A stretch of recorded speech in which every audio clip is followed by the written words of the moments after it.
Paano nga ba magpa-block ng ating mga cellphone na tuluyan nang nawala?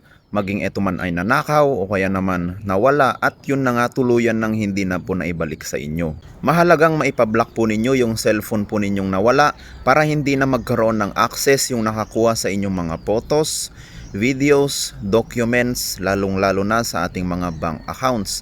Lalo na po pag yung cellphone po ninyo ay naka-autofill. Ano ba ang autofill? Ito yung feature ng ating mga cellphone na hindi na natin kailangang i-enter yung ating mga password para mabuksan yung ating account. Halimbawa sa ating Gmail, hindi na natin ilalagay yung ating password. Pindutin lang natin ito at automatic malalagin na po tayo. So bago pa mawala yung inyong mga cellphone ay dapat alamin po ninyo yung IMEI ng inyong mga cellphone o yung International Mobile Equipment Identity nito.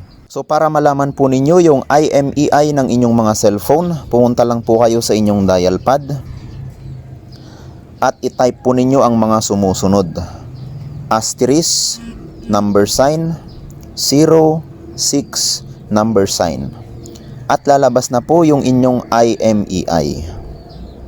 I suggest na isulat po ninyo ito sa isang papel at itago po ninyo sa isang secure na lugar. Mahalaga pong bago mawala ang inyong mga cellphone ay meron na po kayong kopya ng inyong IMEI dahil kailangan po ito sa pagpapablock ng nawala ninyong cellphone. Kung sakali naman na nawala na ang inyong cellphone at hindi ninyo nakuha yung kanyang IMEI, pwede po ninyong tignan ito sa kanyang box kapag naitabi pa ninyo ito.